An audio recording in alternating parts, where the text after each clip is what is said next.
और आप सभी का स्वागत है हमारे YouTube चैनल आयुर्मुद्दा चिकित्सा परम धर्म में।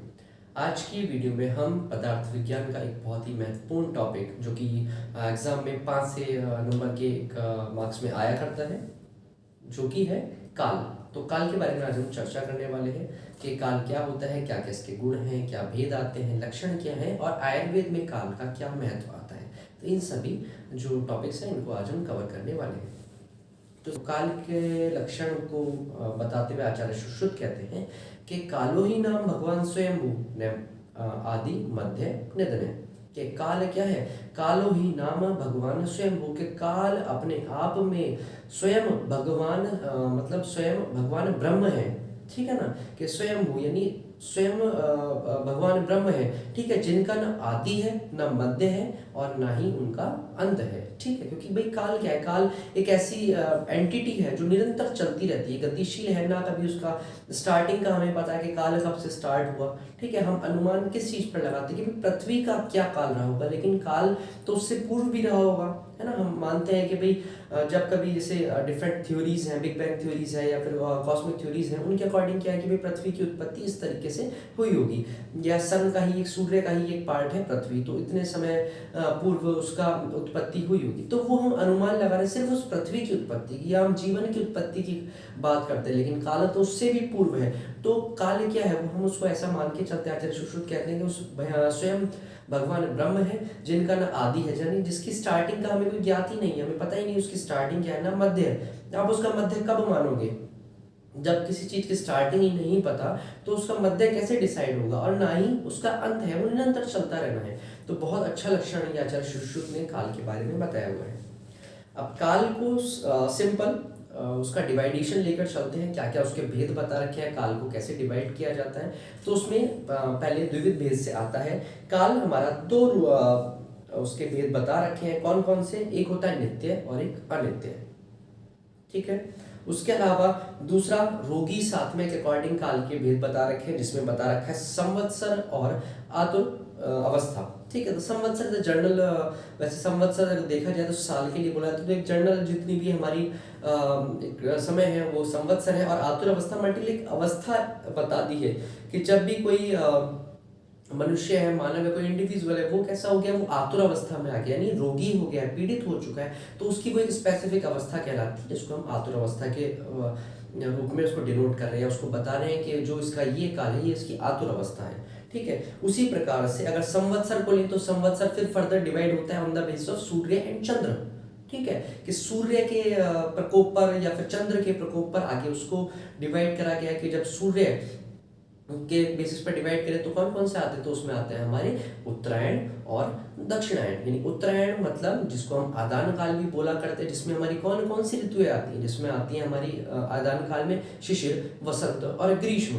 ठीक है, उसके पश्चात हमारा सौम्य गुण प्रधान यानी चंद्र प्रधान जो हमारा काल है वो प्रारंभ होता है, जिसको हम विसर्ग काल भी बोलते हैं या दक्षिणायन बोला करते हैं। तो उसमें कौन कौन सी ऋतुएं आती हैं? उसमें आती है हमारी वर्षा, शरद और हेमंत। तो इस प्रकार से इनका आगे आगे विभाजन किया जा सकता है। उसके पश्चात अगर हम ऋतु भेद से देखें तो ऋतु भेद से फिर हमारे 6 विभाजन इसके हुआ करते हैं काल के। वो किस प्रकार से होते हैं? तो स्टार्टिंग ले लेते हैं शिशिर से एंड देन लास्ट करते हैं हेमंत पर के। शिशिर, वसंत, ग्रीष्म, वर्षा, शरद और हेमंत, इस प्रकार से 6 ऋतुएं हुआ करती हैं। तो ऋतुओं के भेद बेसिस पर भी हम इसका विभाजन कर सकते हैं, उसका डिवाइडेशन कर सकते हैं। ठीक है, उसके अलावा पक्ष के भेद पर देखें तो पक्ष के भेद मतलब पक्ष क्या होता है? एक पक्ष यानी 15 दिन का एक पक्ष माना जाता है ना। जैसे कि आप देखिए जो सौम्य यानी चंद्र के अकॉर्डिंग अगर देखा जाता है तो 15 दिन का है ना, फुल मून और नो मून वाली जो कंडीशंस होती है कि आप स्टार्टिंग हुई हमारी मून का निकलना स्टार्ट हुआ और एक फुल मून तक यानी पूर्णिमा तक पहुंचेगा, उसके बाद फिर आएगा नीचे अमावस्या तक। तो वो जो दो पक्ष होते हैं, शुक्ल पक्ष और कृष्ण पक्ष, है ना। एक होता है हमारा जिसको हम क्या बोलते हैं कि चांदनी रात बोलते हैं, और एक बोलते हैं कि जो अंधेरी रातें होती हैं। तो दो पक्ष हो गए हमारे, एक हो गया शुक्ल पक्ष, एक हो गया कृष्ण पक्ष। तो उसके बेसिस पर भी हम इसको काल को डिवाइड कर सकते हैं। ठीक है, फिर प्रहर आदि के बेसिस पर हम काल को डिवाइड कर सकते हैं कि भाई एक हमने पर्टिकुलर डे ले लिया है, उस डे में हमने उसके फिर विभाजन कर दिए पर्टिकुलर कि भाई पूर्वान हो गया, मध्याह्न हो गया, ठीक है, अपराह्न हो गया। इस प्रकार से करके हम उसको आगे आगे प्रहर के बेसिस पर भी चेंज कर सकते हैं कि कौन सा प्रहर चल रहा है ना, सायकाल चल रहा है, प्रातः काल चल रहा है। तो डिफरेंट डिफरेंट अवस्थाओं के अकॉर्डिंग हम इसका विभाजन कर सकते हैं। ठीक है। उसके बाद में आचार्य इसमें क्या बताते हैं, इसके गुणों के बारे में चर्चा करते हैं कि काल के क्या गुण होते हैं। तो काल के गुण क्या क्या बता रखे हैं, तो काल के गुणों में आता है संख्या, परिणाम, पृथकत्व, संयोग और विभाग। इस प्रकार से टोटल 5 गुण हमारे किसके, काल के हुआ करते हैं। कौन कौन सी, संख्या, परिणाम, पृथकत्व, संयोग और विभाग। अब मेन जो इम्पोर्टेंट इसमें से टॉपिक आता है, या जो हमारा मेन इसका सब पार्ट है, वो आता है हमारा कि काल की आयुर्वेद में क्या उपयोगिता है, या फिर उसको हम आयुर्वेद से कैसे कोरिलेट करें। और जनरली अगर काल का क्वेश्चन आता है तो उसमें मतलब ज़्यादा फोकस जो करा जाता है वो इसी चीज़ पर, इसी एक महत्वपूर्ण बिंदु पर किया जाता है कि काल का क्या महत्व है, क्या उपयोगिता है, आयुर्वेद के साथ उसको कैसे कोरिलेट कर सकते हैं। तो वही समझना बहुत ज़्यादा इम्पॉर्टेंट है। जैसे कि सबसे पहले कि दोष आदि का संचय आदि जो काल होता है उसके बारे में कैसे पता लगेगा। जब हमें काल के बारे में पता होगा तभी तो हम उसके दोषों के संचय अवस्था वगैरह के बारे में जान सकते हैं। तो जैसे कि आपने फिजियोलॉजी में भी पढ़ा होगा कि दोष क्या करते हैं, संचय होता है उनका, फिर उसके बाद प्रकोप होता है और शमन होता है। तो हर एक दोष का अलग अलग काल में उनका संचय, प्रकोप और शमन होता है। तो संचय आदि अवस्था जो हो रही है वो उस काल के अधीन चल रही है। ठीक है। जैसे कि हम बात करते हैं एक एक दोष के अकॉर्डिंग कि अगर वात दोष है तो वात दोष का संचय कब होगा, तो वात दोष का संचय हमारा कब हुआ करता है, ग्रीष्म काल में हुआ करता है। प्रकोप उसका कब होगा, वर्षा ऋतु में जाकर उसका प्रकोप होता है। और शमन कब होता है, शरद ऋतु में जाकर उसका शमन हो जाया करता है। तो जब हमें काल का पता होगा तभी हम उसका संचय और प्रकोप का हम उसका अनुमान लगा सकते हैं। उसी प्रकार के काल पर आधारित पित्त का है। तो पित्त का किस प्रकार से, कि संचय कब होता है, संचय होता है वर्षा ऋतु में, तत्पश्चात शरद ऋतु में उसका प्रकोप हुआ करता है और हेमंत ऋतु आते हुए उसका फिर शमन हो जाया करता है। और इसी प्रकार से जब कफ की बात करें तो कफ का संचय काल कौन सा होता है, तो बेसिकली हेमंत और शिशिर दोनों ही इसका संचय काल है, लेकिन उसमें शिशिर को ज्यादा लिया जाता है क्योंकि शिशिर कैसा होता है, वो शीत प्रधान होता है ना। उसके बाद में वसंत में उसका क्या होगा, उसका प्रकोप होगा। जैसे अभी वसंत ऋतु चल रही है तो कफ का प्रकोप हो रहा है बहुत ज्यादा। और तत्पश्चात जब ग्रीष्म काल आ जाता है, जब ग्रीष्म ऋतु आ जाती है तो उस कफ का भी शमन हो जाया करता है। तो ये जो हमारे संचय आदि अवस्थाएं हैं कि संचय, प्रकोप और प्रशम, ये भी काल के ही अधीन है। ये उन ऋतु अनुसार काल के अधीन ये चला करते हैं। ठीक है। उसके बाद दूसरी बात करती है औषध सेवन काल पर। तो उस पर कैसे है, तो आचार्य ने औषध को लेने के डिफरेंट डिफरेंट काल बता रखे हैं कि अगर आपको ये औषध लेनी है, जैसे अपान वायु की अगर दृष्टि है तो आपको औषध है वो किस टाइम, जैसे सिंपल लेते हैं ना कि भाई डोज की टाइमिंग क्या क्या होनी चाहिए, जो मेडिसिन का इंटेक करना है, जो डोजेज है उस डोज का टाइमिंग क्या होना चाहिए, कि आपको खाने से पहले लेनी है, खाने के बाद लेनी है, खाने के साथ लेनी है, रात्रि में सोने से पहले लेनी है। तो डिफरेंट डिफरेंट वो टाइमिंग होते हैं। तो जब वो टाइम का जब कॉन्सेप्ट ही वहाँ पर क्या आ गया कि वो डिफरेंट टाइम है, वो काल है, तो काल से आप सिर्फ समझ गए कि वो भी फिर किस पर आधारित है, वो भी काल पर आधारित है। तो आयुर्वेद में एक और काल को इन्वॉल्वमेंट करने वाला यहाँ पर एक कॉन्सेप्ट आ गया है कि औषध सेवन काल, के औषध को आपको कब कब सेवन करना है। तो इसमें भी हमारे आचार्य वाग्भट और आचार्य चरक ने डिफरेंट डिफरेंट काल बता रखे हैं। 13 काल मुख्यतः हुआ करते हैं, जैसे कि प्रातः काल अभक्त लिया है ना, अभक्त यानी बिना कुछ खाए प्रातः काल आपने लिया है। उसके बाद में हो गया प्राग भक्त, यानी भोजन से पूर्व अवस्था में आप औषध का सेवन कर रहे हैं। उसके अलावा हो गया हमारा मध्य भक्त, यानी खाने के मध्य में आप उसका सेवन कर रहे हैं। ठीक है, भोजन के मध्य में सेवन कर रहे हैं। फिर आ गया अपना ये पश्चात भक्त, यानी कि आप भोजन करने के पश्चात आप उसका जो भी हमारी औषध है उसका सेवन करें। तो ये सब काल के अधीन बता रखे हैं। उसी प्रकार से आता है हमारा साय पश्चात भक्त, यानी शाम के जो खाना है उसके पश्चात में आप उसका सेवन कर रहे हैं। मुहुर्मुहु यानी बार बार, है ना, थोड़ी थोड़ी देर में आप उसका औषध सेवन कर रहे हैं। समुद यानी भोजन के आदि और अंत में, स्टार्टिंग में भी लेना है और अंत में भी लेना है उसका, मतलब औषध जो है वो भोजन करने से आपने जो डाइट ली उससे पूर्व भी आप मेडिसिन लेनी है और उसके बाद भी लेनी है। उसी प्रकार से सभक्त बता रखा है, यानी भोजन के साथ में है। ग्रास है, ग्रास मतलब जो हमारा कवल होता है, कॉल होता है, या जो हमारी बाइट होती है, तो पर्टिकुलर उस बाइट के साथ में हमें उसको लेना है। उसी प्रकार से ग्रासांतर, ग्रास अंतर यानी ग्रास के अंतराल में, है ना, जो तो यानी एक बाइट उसके बाद मेडिसिन देन दूसरी बाइट, तो 2 ग्रास के बीच में आ गया, दैट इज ग्रासांतर। और इसी प्रकार से एक आता है हमारा निशा, या निशी काल में। तो निशी काल क्या होता है कि जब आप जस्ट गोइंग टू बेड, तो before going to bed you have to take the medicine, क्या आपको रात्रि में सोने से पूर्व अवस्था में आपको मेडिसिन लेनी है। तो एक थोड़ा सा मैंने एक ओवरव्यू दे दिया है क्या क्या हुआ करता है औषध काल को। इसको फिर फर्दर आगे एक प्रॉपर वीडियो इसको भी आपको प्रोवाइड करा देंगे कि औषध सेवन काल क्या क्या हुआ करते हैं और किस किस तरीके से उसको मेंटेन करा जाता है, कौन कौन सी अवस्थाओं में कौन कौन से हमारे औषध का सेवन करना चाहिए। ये वीडियो भी बहुत जल्द लेकर आएंगे।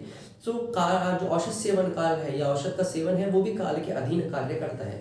उसी प्रकार से बता रखा है कि भाई जो भी हम औषधियों को ग्रहण कर रहे हैं उन औषधियों को ग्रहण करने का क्या काल है, तो वो भी काल के अधीन हो गया कि आपको कोई कौन सी औषध किस काल में ग्रहण करनी है। तो डिफरेंट डिफरेंट औषधियों के लिए ऑलरेडी ये चीज मेंशन कर रखी है कि आपको कोई मेडिसिन है वो कब लेनी है। जैसे कोई भी आप सिंपल है कोई भी मेडिसिन ले लो, ठीक है। जैसे हमें पता है कि भाई किसी प्लांट के जो पुष्प होते हैं, फूल होते हैं, वो यूज में आते हैं और वो फूल उत्पन्न कब होते हैं, तो वो हुआ करते हैं हमारे वसंत ऋतु में।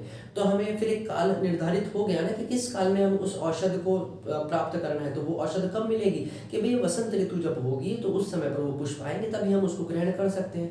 तो औषध ग्रहण काल भी यहाँ पर बता रखा है कि औषध को हमें कब ग्रहण करना है, वो कब एकत्रित करनी है, कब उसका कलेक्शन करना है। इसी प्रकार से जब आप चरक संहिता पढ़ेंगे तो उसके सिद्धि स्थान में कल्प स्थान में भी ये चीज मेंशन है। कल्प स्थान के चैप्टर नंबर 1 जो हमारा मदन फल कल्प स्थान है, वहाँ पर भी इसके बारे में मदन फल कल्प में अध्याय में बता रखा है कि जैसे अभी किसी प्लांट के हमें रूट्स लेनी है तो रूट को किस ऋतु में लेना है, किसी का हमें कंद लेना है, स्टेम लेना है तो वो किस ऋतु में लेना है। तो ये सारी चीजें भी कहाँ हो गई, ये सारी भी काल के अधीन हुआ करती हैं। इसके बाद में फिर आता है हमारा किसी भी औषध की पोटेंसी, ठीक है, कि औषध की सवीर्य काल, कि जैसे अब जितनी भी मेडिसिन होती हैं, ठीक है, चाहे टैबलेट्स हैं, कैप्सूल्स हैं, इंजेक्शंस हैं, व्हाट एवर इट इज, ठीक है, तो उनके पीछे आपने देखा होगा एक एक्सपायरी डेट लिखी होती है कि manufacture on this date and expired on this date, ठीक है। तो इसके बीच में वो क्या रहेगी, वो अपनी पूर्ण पोटेंसी के साथ करेंगी। एक बार वो एक्सपायर हो गई है तो उसका इफेक्ट कम होने लगेगा या फिर वो